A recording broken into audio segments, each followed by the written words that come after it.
we're just gonna go ahead and begin this thing here. I apologize in advance for our informality, but that's how we're gonna roll. So the concept behind this whole little shindig here is discussing the notion of emphasizing and increasing the voices of especially women, but also sexual gender minorities and people of color within the games industry itself. There's a big push, as well there should be, for attracting more non-cishet white dudes into the game industry. But I think as important, if not more important than that initiative, is the notion of increasing the visibility, increasing the voice, and increasing the authority and power of the women, especially who are already in the game industry. So to start things off, I'll get everybody acquainted with everybody here. My name is Josie Doggett, 15-year veteran of the game industry. I'm primarily a VFX artist, most recently at Harmonix, and before that, 38 Studios, et cetera, et cetera. But that's who I am and where I'm coming from. And we'll just go down the line. Shall I introduce? My name is Aevee Bee. I have a Twitter account, I guess. I'm a game critic. I run a little thing on Patreon called ZEAL. It's a microzine that kind of like showcases exciting artists, old games that people have probably not heard of or haven't had a lot of criticism about them, and also writers who are doing interesting stuff and talking about games in ways that I think are valuable in their originality. I have no game industry experience whatsoever, but I do talk about video games quite a lot. Hi, I'm Emilia Schatz, and I'm a game designer at Naughty Dog. I've been there for 4 years. I worked on Uncharted 3 and The Last of Us, and I'm working on Uncharted 4 right now, and it's going to be great. And before that, I was at Terminal Reality in Texas. I made the Ghostbusters video game and stuff like that. So I've been in the industry for about 12 years, and I very recently came out as trans in March, actually, to my company. So I've been out to my family for a while, but thank you. And my studio's been really great. So yeah, so I just recently came out, and I guess that's the end of my story. Yeah, so a couple of insiders and a pseudo-outsider. I don't know. The experience that you have is, it'll be interesting to see folding into all of this and whatever. So one of the things that spearheaded and started the whole "we're already here" concept was at Harmonix we formed a women's group within the studio. Obviously, there's a lot of growing up that this industry has to do with regards to feminist issues, especially queer issues and inclusivity in general. And we thought that getting all the women in the studio together would help us sort of put together notions of like, what is this industry doing wrong? What can we as a company do to do things better? And what do we as women within the company want to see within our studio and within the industry as a whole? We originally conceived of the "we're already here" concept as sort of just a hashtag that would be included on any of the stuff we do moving forward, video production things that would showcase the lives and careers of female game devs, and sort of the things that female game devs and queer game devs and people of color want to see represented and treated within the game industry. One of the interesting things about the Harmonix initiative was they recently had a big round of layoffs, and a number of the spearhead women within that organization got laid off and were no longer part of the studio. So where the Harmonix women's group is now and where the "we're already here" sort of group is going is kind of put into question. But since layoffs are a factor of life within the industry, that's something to be considered. And one of the things I wanted to discuss with y'all was sort of things that can be done within game studios to better improve the voice of those within it, and especially what do you do when layoffs rear their ugly heads and stuff like that. So just getting voices louder and having people be more noticeable. What are some good sort of first steps? What comes to mind with how y'all would One thing that we've we've done. It's hard to, I guess, have a women's group without being, I guess, othered, and without, I guess, your male colleagues, I guess, feeling like you're leaving them out, and that creates animosity, things like that. At Naughty Dog, women make up, I think we're at 14%, which is actually kind of high for the industry. And we are lucky in that we actually have women representing in every single department.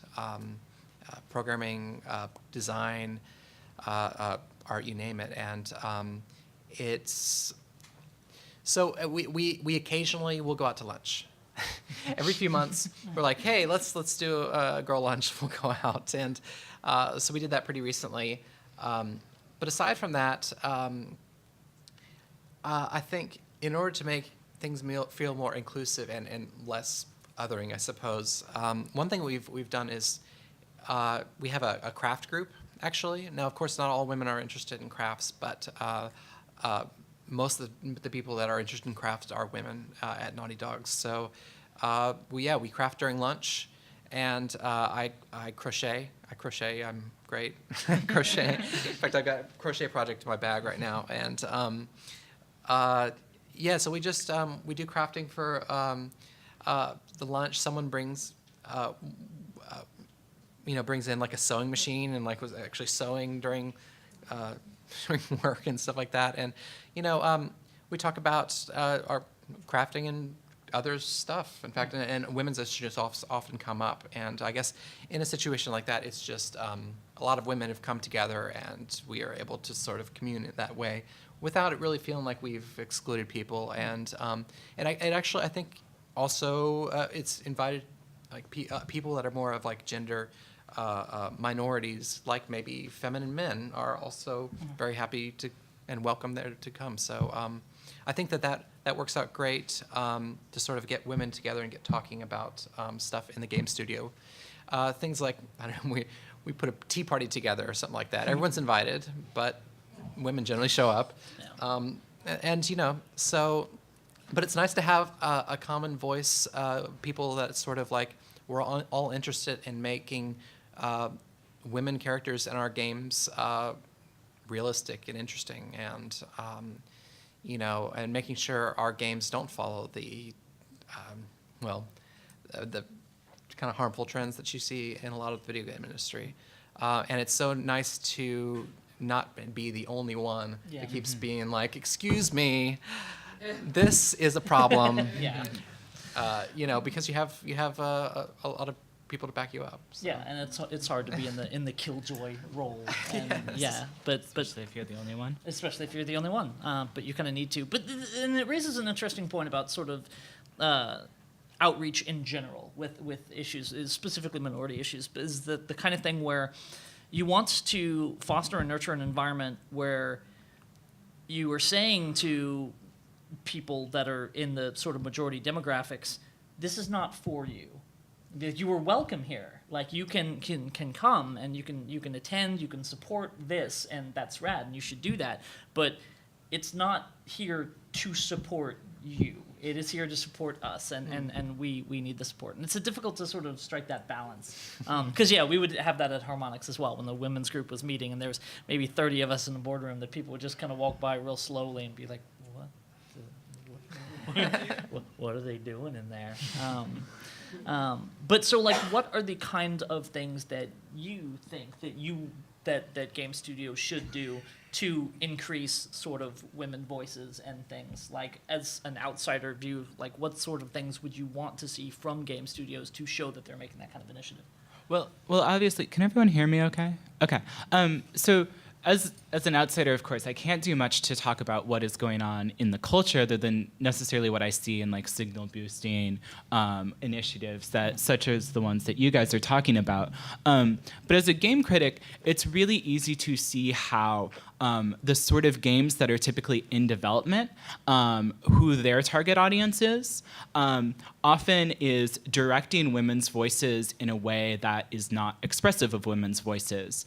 If everyone is working on the same sort of like, I hate to pull out this cliche, but like if everyone's like working on that same first-person shooter game that has a particular plot line, it has particular narrative arcs and narrative beats that necessitate some of the cliches that we've come to most hate about them. Like, if you have this violent, you're like, he's got to be violent because he's killing people. Okay, so we're going to stereotype him as a man. He's got to have motivation. We're going to have to kill his girlfriend in order to do it. You can see how like all of these really sexist and misogynistic cliches actually come from storytelling that is built into the game design itself. And when you have people who are iterating on similar narratives over and over and over again, the same sort of heroic, like the hero's journey that you see in RPGs and stuff has very similar tropes as well. When people continue to imitate them, it reflects the sexism and misogyny of the culture at large. And so even when you have women's voices, you have women game developers, even in key roles in those projects, what I see happens very often is that, well, sometimes blatantly problematic things can often be addressed. I wonder if the actual idea of like a story that is expressive of somebody's experience and identity, sometimes I think gets erased. And I know that's like a lot of concern for individuals of any kind in game industries as well, because it's sort of having a huge project tends to erase a little bit of that individuality by necessity. Still, what I see is that like the sort of games that are being developed are often kind of like replicating those systems, regardless of who's involved in them. If you want to be doing a good job making this kind of story, like there are certain rules and stuff that have already been pre-established. And when you start following those routes, you start finding yourself in these traps, whether you want to be there or not. Yeah. And you find yourself becoming more of a stopgap than you are creating something new. Mm-hmm. So, I mean, I guess it's really depressing now. Well, it leads to an interesting point, and this came up in an earlier discussion. I'll get you to sort of expand on that notion, is the idea of like, even if you have women in a studio that are strong voices, you can still like easily fall back into structural problems that are erasing those voices. Because you had mentioned the notion of bringing testers in, mm-hmm. And that the testing group that was brought in was all male.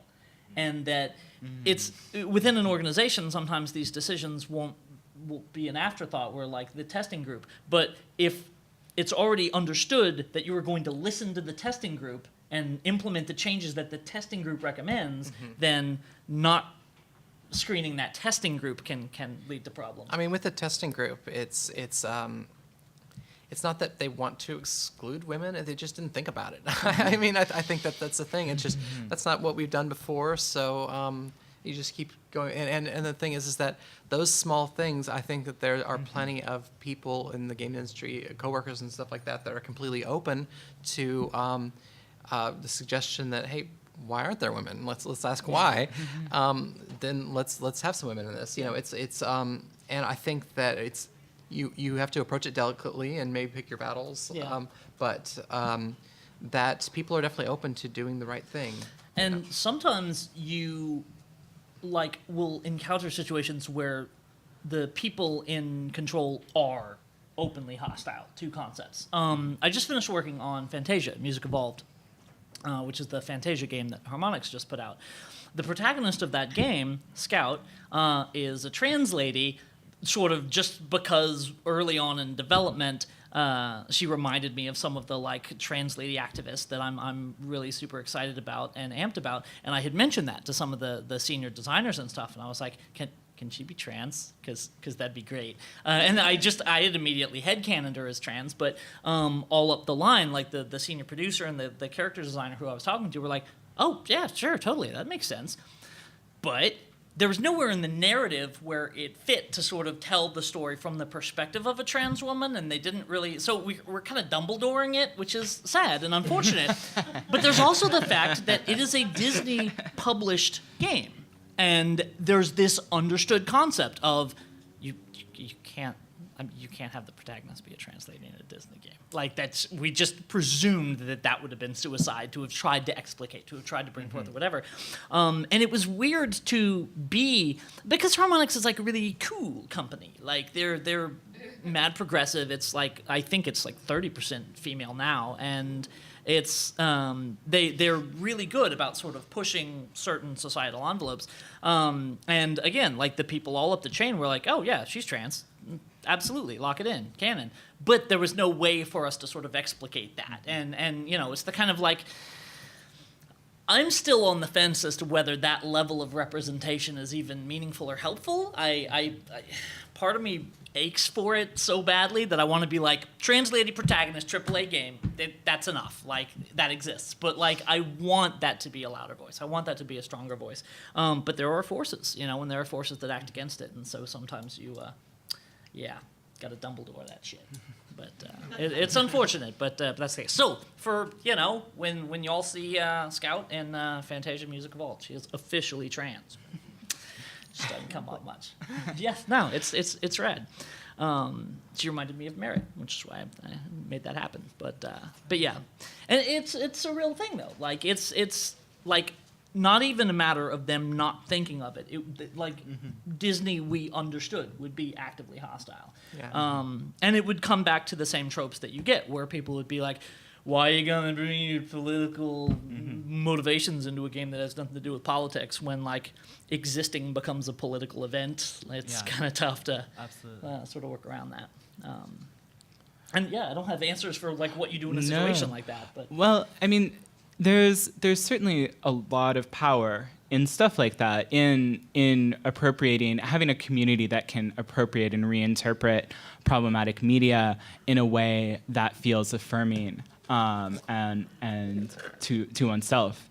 I think that like having avenues in which that is encouraged, even in small ways, does absolutely helps. One of the things that I think is extremely important, like the less depressing coda to what I was talking about earlier, is that the idea of like creating, I see at places like GamerX, the sort of games that I see here, and at Indiecade and many others, are games that are trying to do different things, that are sort of like moving past maybe like the same sorts of stuff that we've seen, and so like they're shaking up the narrative in ways in which they don't fall into those tropes anymore, making games that are more leaning in a direction towards a different audience. For example, like Dragon Age, I see like Dragon Age really popular among women because, you know, you don't have to worry about all this stuff that's been so celebrated in this like sort of like in the RPG like heroes narrative. It's really different than that. It's more about character relationships. It's about cultivating them. It's about you get to choose. You have enough choice to kind of like create something that makes sense to yourself on it. And I see that design is responding to that in a way. It's kind of maybe falling into the really big problem of like capitalism drives all of this. Yeah. So like you really have no choice unless you can sell it.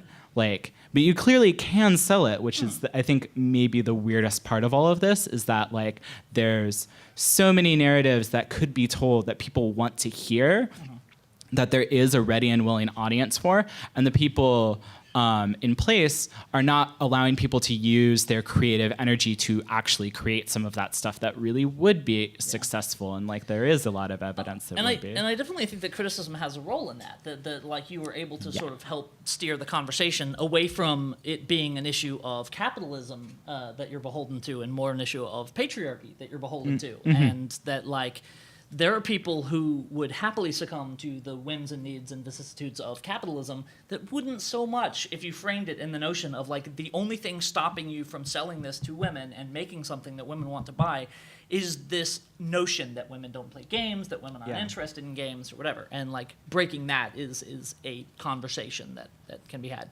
And that can be had from within and from without studios, I think. Yeah, I see lots of people like Christine Love and Arden, who's working on a visual novel as well. Like I see so much work happening in that sphere. I'm like, why hasn't AAA tried to cultivate that? Because they're practically doing it with a lot of the big budget RPGs, and creating something that's just really narrative focused. Like, I would really like to play that because I want to have to kill monsters for like 40 hours to like read 2 bits of story that like I am legitimately interested in. I just don't. A moment of silence for Carl about being here to discuss like what the interactive stuff can do. The other thing that's interesting about Gone Home specifically is that the democratization of the tools is leading to a point where previously marginalized voices aren't marginalized anymore. It's still small. Like the indie game sphere is still small, but the stories are being told and they can reach everywhere. And that's super duper powerful and good to see. And so hopefully, the promoting of those stories, the promoting of the more intimate kind of narratives will sort of help drive the bigger studio direction stuff. Yeah, I think it's a very, what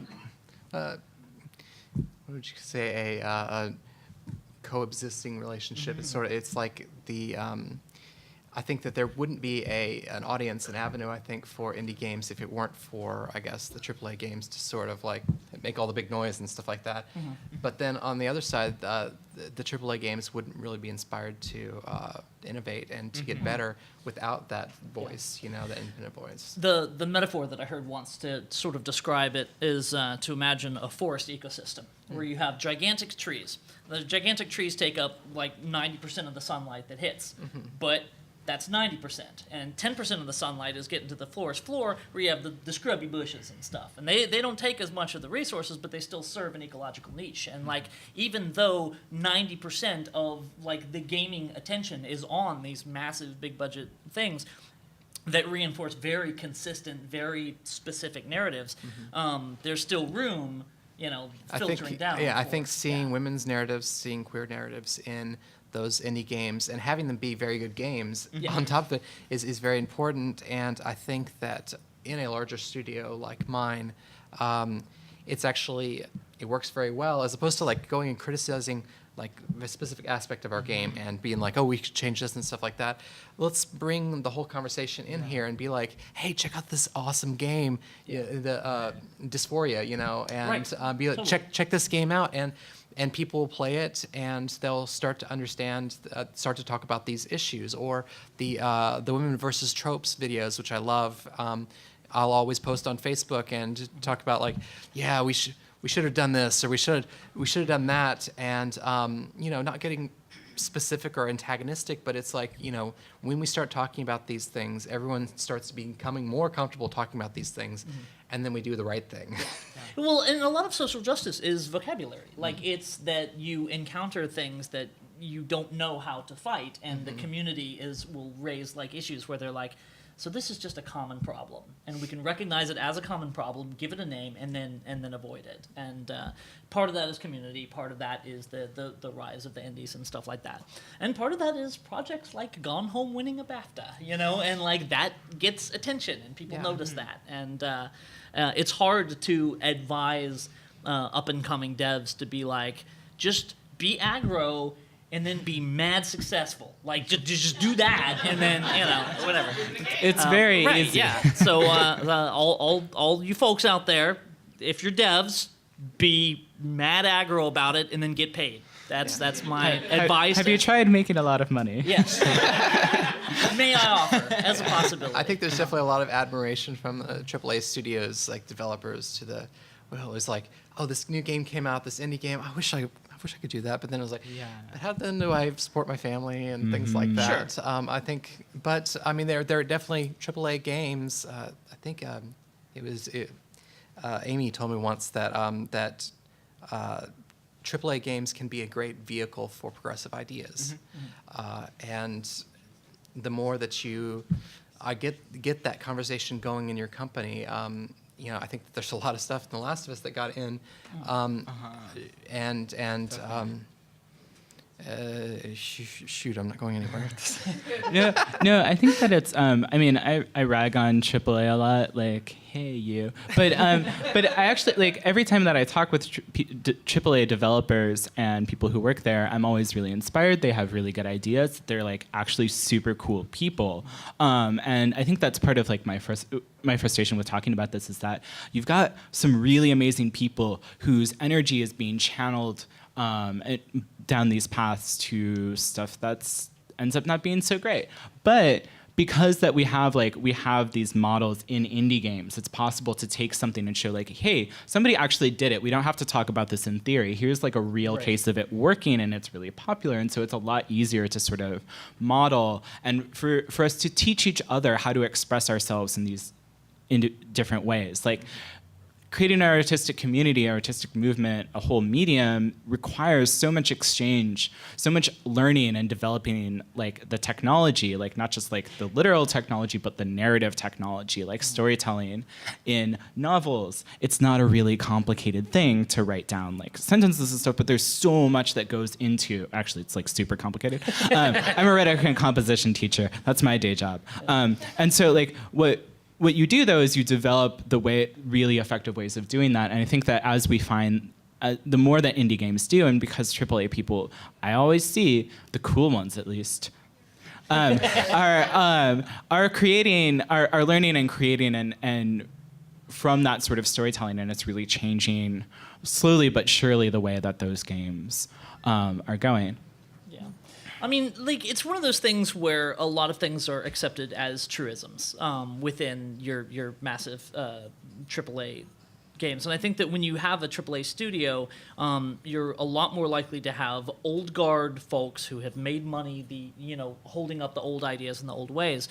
And there isn't a model where they can be like, look, we included a fat pansexual, like, chick in our game, and our game didn't sell because no one did that. Like, no one came out trying to present these alternative perspectives. It's so hard being, I guess, trying to be edgy, trying to break the mold when it's like so many people's livelihoods are are depending on. I mean, you just had layoffs at Harmonix. Yes, we and did. Like that's so scary. All these very, very talented people that are let go just because the money isn't there, and so taking risks. It's a scary industry. It's a very be scary pushing thing to do. that, There is not a. And there's not acceptable. It's not acceptable to fail. Yeah. And when it's not acceptable to fail, then you don't take risks. And it's worth pointing out all the rad, super inspirational, really powerful, important indie devs. So many of them are just broke as hell. Absolutely. And, like, it's scary. It's really, really hard. Not okay. Yeah, and it's like, I mean, I can often like I look at a AAA game and I can be like, I can like make a whole bunch of snarky tweets about it, but I can also, that's sort of my games journalism career is just doing that basically. But the thing is that I can see where people are trying. Like, it's really easy to look at the game, and if you look hard enough, you can see people who are doing, like, there's this scene in the new Wolfenstein game, which I like completely wrote off. And there's like, he trips on acid with Jimi Hendrix in this scene, and he like, Jimi Hendrix is like, so like, you guys, you racist motherfuckers. Wait, can I say that? Oh my God, sorry. But Just keep going. this is being recorded. So yeah, they can just do that or whatever. And I was like, what is this doing in like this pretty standard first-person shooter? So I can tell that people are taking risks and are pushing against the conventions that are happening. I think like indie games, I think, are often like really important. We're celebrating just because they tend to be this vanguard, and that's why I put a lot of my time and energy. Just because I think that's the part where I can get like what I need to figure out as a human being and an artist like right now. And it's really wonderful to see that develop in the AAA industry over time. But it's more like that's a work in progress. Yeah.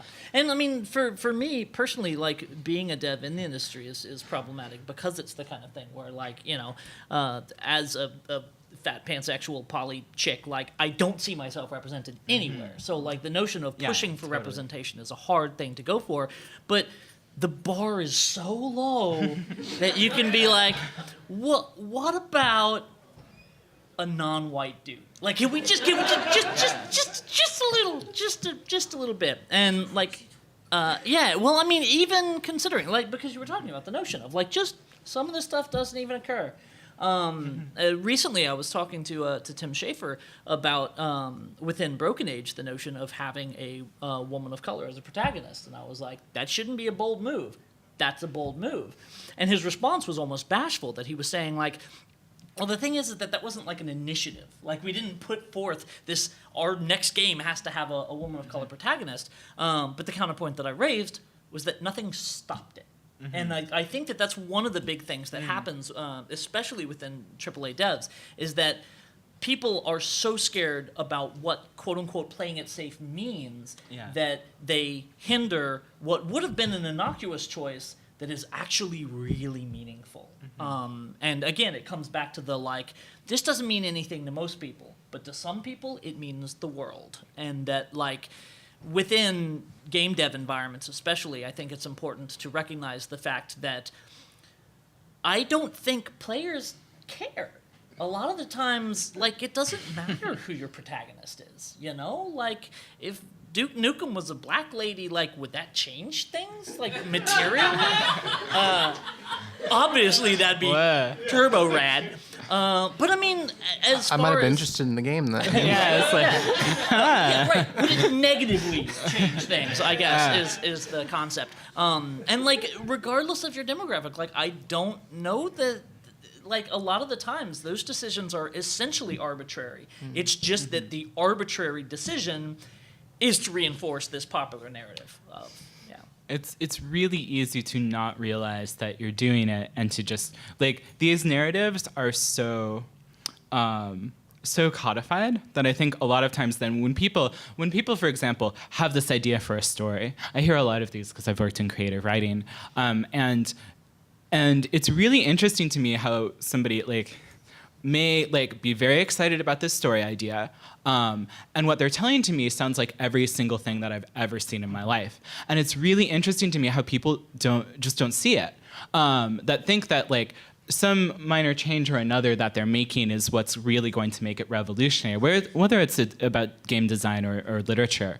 And you don't quite see enough of that sort of self-reflection and self-awareness, which I think are like the really keys of like critical thinking of like, what am I really doing here? What is every choice that I'm making? The fallback excuse for nearly every single like PR crisis is that like, we didn't think it was an issue. It's like, you're interpreting it weirdly. It's just like, you're not thinking about it. Yeah, like, the white dudes running the studio were telling their personal story. Exactly. Their personal fantasy. The concept of masculinity was so important to the story. Like, this is the sort of thing you hear over and over. It's like, why are you telling that particular story? Why did you decide that was an important thing to say? Why is it like that? Like, I tell students to like act like, you know, a 5-year-old and just say like, why? Like, why are you like, you are making those choices whether you realize it or not. So you should be aware of what's going on there. And what's difficult about that is that because of the way normativity is sort of ingrained in narrative direction and just all kinds of art decisions, why only comes up when you're breaking the like initial, the straightforward narrative or whatever. It's like, why does this character need to be gay? Be like, what? Why do they need to be anything? Like, you know, they're gay because they are, and that's, you know, like whether that, and that's kind of a reinforcement of the why you can Dumbledore characters and still have it be a positive concept, because they just are. It's a thing. And like, even if it doesn't come up in the narrative, but that's absolutely a problem that you have to face when you put in characters that like aren't white. You'll get feedback that's like, well, you need to go deeper into their ethnicity and be like, well, what if you don't? You know, like, there are elements of these characters that need to resonate with people, but it doesn't need to be forced. It doesn't need to be artificial. It's just an arbitrary decision, and that people need to recognize that the normative narratives that they're used to are just as arbitrary as anything else. Like, they don't have to be white. It's just that, you know, like a lot of the times the people making the decision are white. They've only dealt with stories about white people, and they don't think about, you know, it's like they think of characters as default or non-white, you know, and that's a serious problem. I wonder if, though, that there is actually a bit of maybe even subconscious thinking about that. Like, it is a big decision. it does change things for a character to not be straight. It means that their life is different, like the way that you relate to people, the way that you're considered in society, and the way that like you operate, it is different. And I think that sometimes on a subliminal or not so subliminal level, people who are hostile to those decisions recognize that a certain normativity is being challenged. They use the language that they may use to sort of like discredit or dismiss the inclusion of those sorts of narratives. Actually is sometimes reflected in real fear from people that like the presence of this person is threatening to my normative understandings of straightness and heterosexuality and sexism. Yeah. So like in your professional work, like what pushback have you run into when you've tried to raise the issue of sort of diverging from a standard like stock scruffy 20-something-year-old white dude with a dead girlfriend narrative? It's honestly nothing that would surprise you. I mean, it's like, we only have male animations and we have a female character. And the trouble with that is because we make all our animations so I guess stereotypically masculine or feminine that when you try the coding is so when you deep, try to put one on the other, the woman's like that's because the man is doing this like a cartoony sort of they don't walk like people, they walk like cartoons or something like that. I was wondering if actually since we're getting lower on time to talk about something else in that we talked a lot about having I guess women's characters or minority characters be their story be told through our video games. But one thing I think that isn't said enough, and I think it's across all industries, is that especially when you're in an industry that has a low percentage of women, just making sure that their voices are heard just in the creative process is sometimes a big challenge. It really is. And, men and women, a lot of times, whether it's a cultural thing or whatever, tend to have different conversational styles, different ways they interact with people.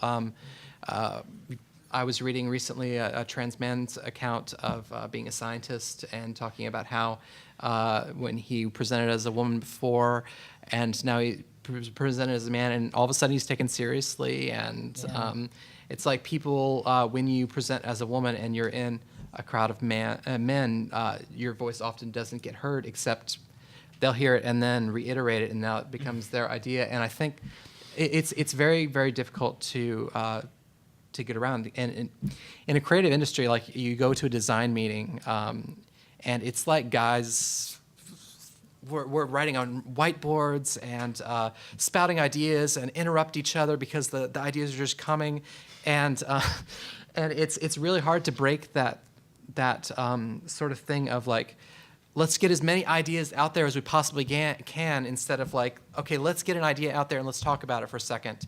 And let's get another idea and talk about something. And everyone stop thinking about whatever you're going to say next and focus on this particular idea and what she said. And maybe since it's kind of known that women's perspectives are going to be sort of not necessarily heard, that maybe we can make a better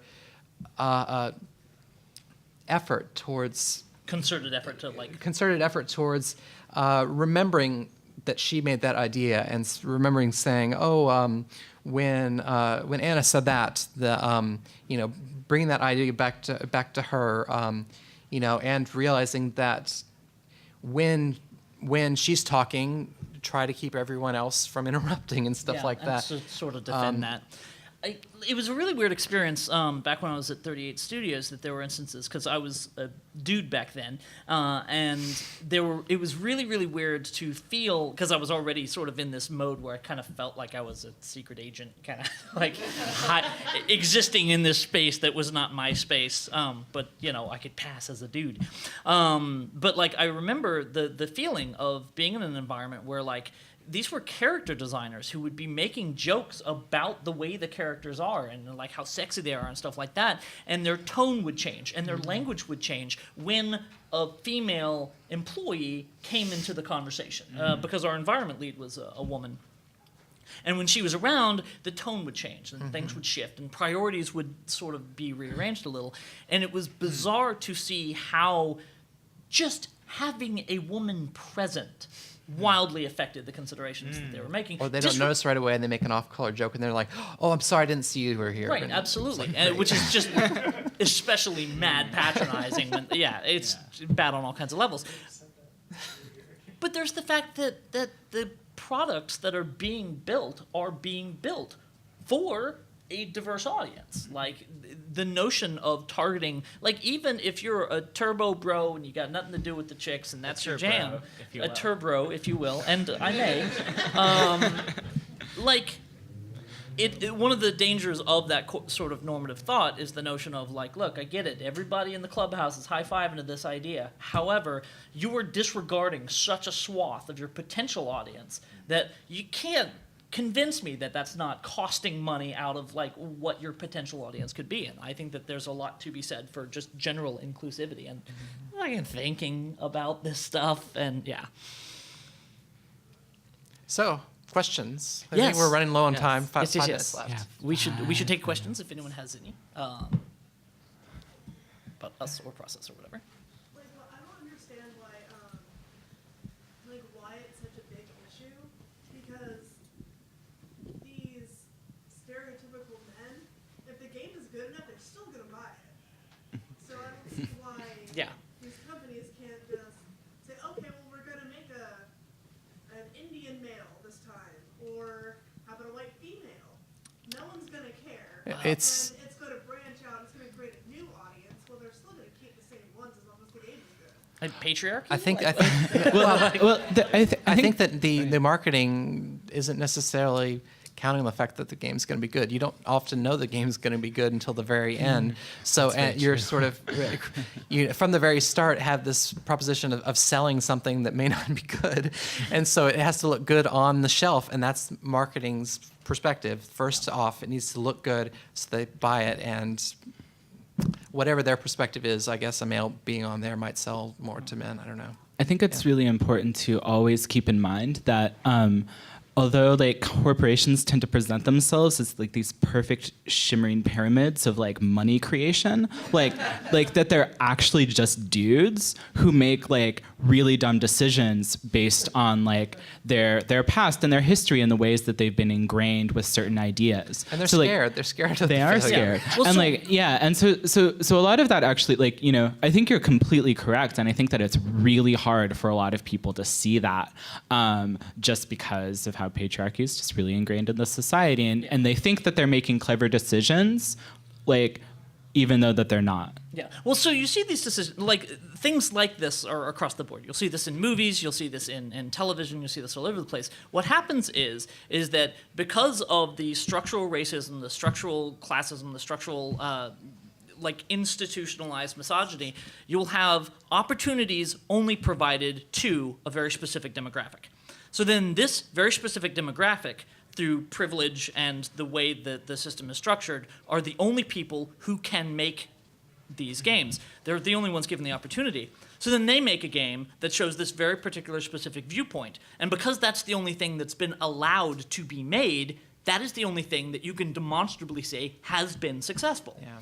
So it creates this false ideology that that is the only thing that can be successful.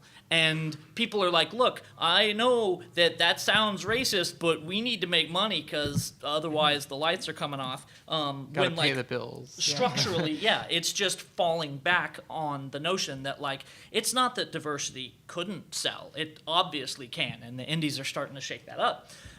It's just that they're not given the opportunity to have a voice. So we got, I guess, a question in the front here. Yes, it is. And Hello? Anyone? Did you have a question?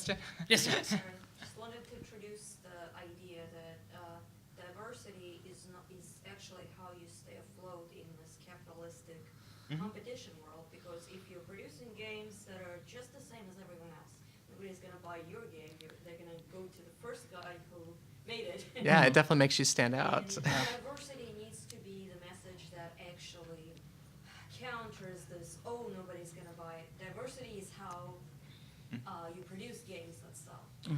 I think that I think that's absolutely right. And one of the things that we're seeing, I see this more and more every GDC that I attend, but there's too much money in the games industry, and it's sort of like throttling the idea. Like, I think, actually, I was talking to Patricia Hernandez about this, but there's like, if you look at how many AAA games there are, and like what the average consumer can afford, it's so oversaturated. There's way too many games. So like, what's gonna happen is that it's really going to, like the AAA-ist, the A-ist of the A's, are going to have so much money that they're going to become increasingly conservative and increasingly full of money.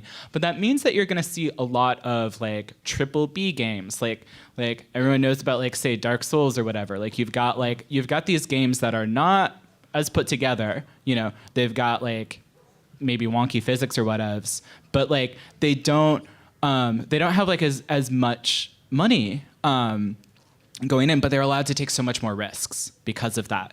Not as much risk as somebody really triple. Yeah. Anyways, I think I just got cut off. All right. It's fine. So we're probably Thank done. you so much. Thank you. Sorry.